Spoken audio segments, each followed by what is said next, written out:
सुप्रभात बच्चों, मैं मनोज वर्मा। आज आपको हिंदी व्याकरण पढ़ाने जा रहा हूँ। हिंदी व्याकरण में आज हम पढ़ेंगे पाठ 5 संज्ञा। आज हम संज्ञा के बारे में जानेंगे कि संज्ञा क्या होती है, किसे कहते हैं संज्ञा, इसके बारे में आज हम समझेंगे।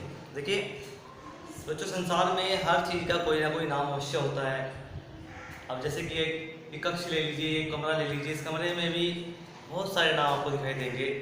जैसे कि सामने क्या है, श्यामपट है जिसे हम ब्लैक बोर्ड बोलते हैं, एक चित्र लगा हुआ है, एक बल्ब है, ठीक है ना। हर चीज़ का कोई ना कोई अपना नाम अवश्य होता है, और जो नाम होता है वो नाम ही क्या कहलाता है, संज्ञा कहलाता है।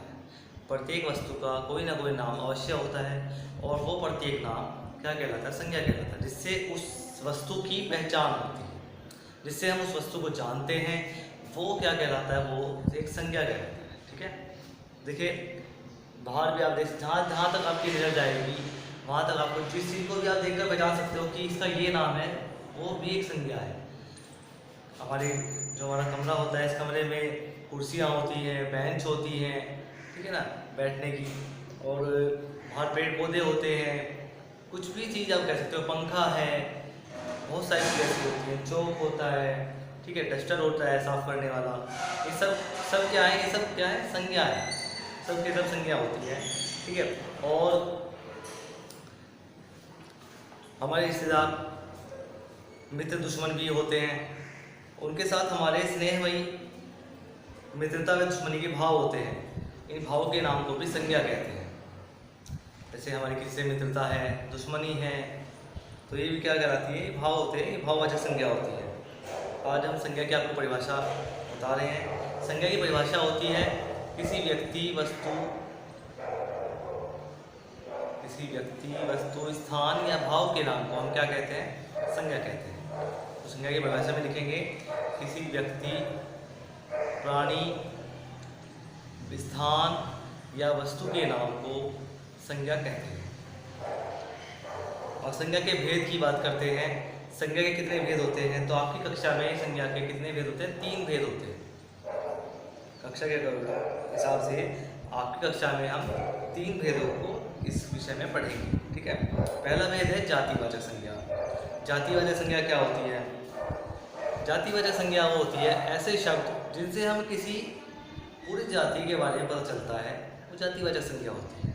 जैसे कि पंखा है, तो पंखे से हमें कोई मेन खास पता नहीं चल रहा कि पंखा कौन सी कंपनी का है, ऐसे ही सिर्फ पंखा है पता चल रहा है। ठीक है, शिक्षक है, वो भी एक जातिवाचक संज्ञा में रहता है, या फिर पौधा है, वो भी एक जातिवाचक संज्ञा में जाता है। तो ऐसा कोई भी शब्द जो पूरी जाति को, ठीक है, पूरी जाति का बारे में बताए उसके बारे में, ठीक है, उसे क्या कहते हैं, हम जातिवाचक संज्ञा कहते हैं। जैसे कोई बिल्ली है, ऊँट है, शेर है, ये सब किस में आते हैं, जातिवाचक संज्ञा में आ जाते हैं।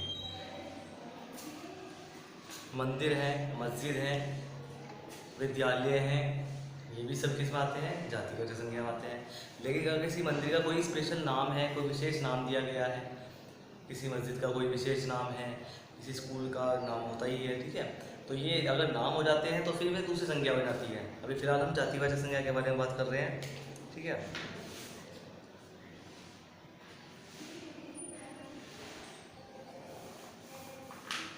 जातिवाचक संज्ञा से हमें क्या पता चलता है, हमें संसार की अनेक वस्तुओं के बारे में उससे पता चलता है। जातिवाचक संज्ञा से बहुत सारी चीज़ें जातिवाचक होती हैं, बहुत सारी चीज़ें जातिवाचक होती हैं। कुर्सी है, वो भी जातिवाचक है, बल्ब है, वो भी एक जातिवाचक है, पेड़ पौधे सब जातिवाचक होते हैं ये भी। ठीक है, कमरा, छात्र छात्राएँ, शिक्षक, प्रधानाचार्य, ये सब क्या होते हैं, जातिवाचक होते हैं, जिनसे हमें पूरी इनकी जाति का पता चलता है। ठीक है, इसके बाद आते हैं व्यक्तिवाचक संज्ञा पे। दूसरा हमारा जो बिंदु है वो है व्यक्तिवाचक संज्ञा। जैसे कि हमारे पास बोल कीजिए एक पंखा है, लेकिन वो पंखा जो है, जब तक वो सिर्फ पंखा है तो वो जातिवाचक संज्ञा है। लेकिन हम कहें कि हमारे पास ओरिएंट का पंखा है, कंपनी का पंखा है, तो वो क्या हो जाएगा, फिर वो व्यक्तिवाचक संज्ञा हो जाएगी, फिर वो हो जाएगी व्यक्तिवाचक संज्ञा। हमारे पास एक कुत्ता है, हमने पाल रखा है, उसका कोई नाम नहीं है, वो जातिवाचक संज्ञा है। लेकिन हम उस कुत्ते का नाम कोई रेमो या कुछ भी हम उसका नाम दे देते हैं, टाइगर रख देते हैं, बहुत से अपने कुत्ते का नाम, तो वो एक जातिवाचक संज्ञा में आती है, क्योंकि उसको एक नाम स्पेशल मिल चुका है। ठीक है ना, तो इस तरह से ये होती है जातिवाचक संज्ञा। जाति सॉरी ये होती है व्यक्तिवाचक संज्ञा, जिसके बारे में मैंने आपको बताया। अगर किसी का कोई स्पेशल नाम होता है, जैसे कि किसी भी स्कूल का नाम है, सपोज कोई भी स्कूल है, ठीक है, DK कॉन्वेंट स्कूल, तो इस तरह से क्या होता है, वो क्या हो जाता है, वो एक व्यक्तिवाचक संज्ञा हो जाती है, तो इसका कोई नाम हो गया है, ठीक है। और हम वैसे ही हम बात करें कि कोई स्कूल है, हम स्कूल में पढ़ते हैं, तो वो जातिवाचक संज्ञा में है, उसके बारे में पता नहीं है कि हाँ होगा कोई स्कूल, ठीक है। लेकिन अभी हम बात करते हैं छात्रों के बारे में। आज की कक्षा में बहुत सारे छात्र हैं, तो क्या है, छात्र छात्राएं हैं, तो वो क्या है, जातिवाचक संज्ञा है। लेकिन अगर हर एक छात्र का स्पेशल हम नाम, हर एक सबका नाम होता है, किसी को उसके नाम से बुलाएं तो क्या हो जाता है, व्यक्तिवाचक संज्ञा हो जाती है। वो उसका विशेष नाम से हम उसको बुला रहे हैं उसको, तो वो एक व्यक्तिवाचक संज्ञा हो जाती है। किसी मस्जिद का नाम है, किसी मंदिर का नाम है, किसी नाम से अगर इसकी पहचान हो रही है, तो वो क्या होता है, व्यक्तिवाचक संज्ञा हो जाती है। जैसे वैष्णो देवी मंदिर है, शाकुंभरी देवी मंदिर है, तो ये अपने नाम से इनकी पहचान है, तो ये क्या हो जाती है, व्यक्तिवाचक संज्ञा हो जाती है।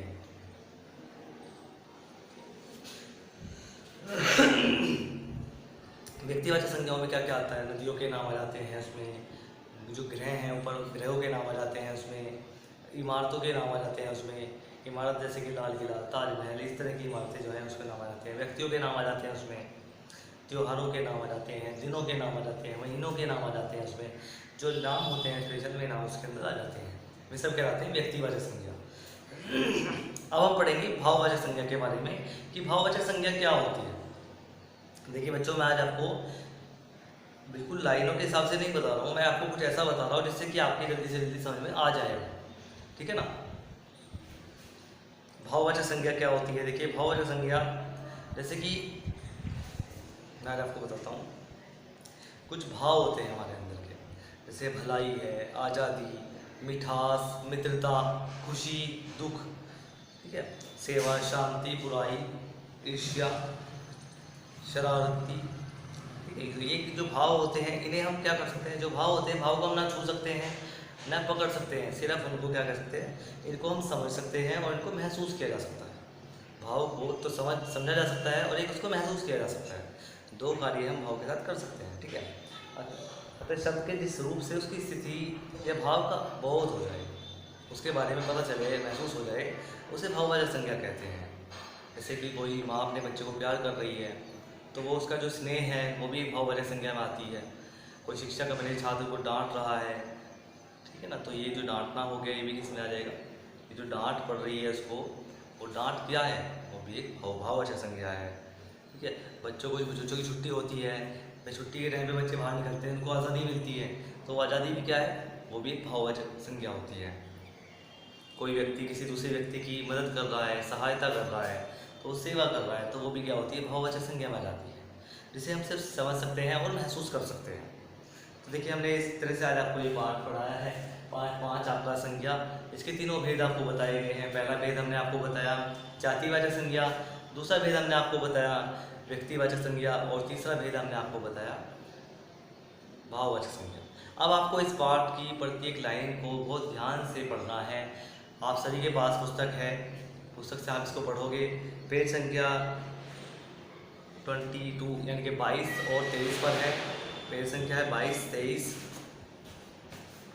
21 से शुरू है।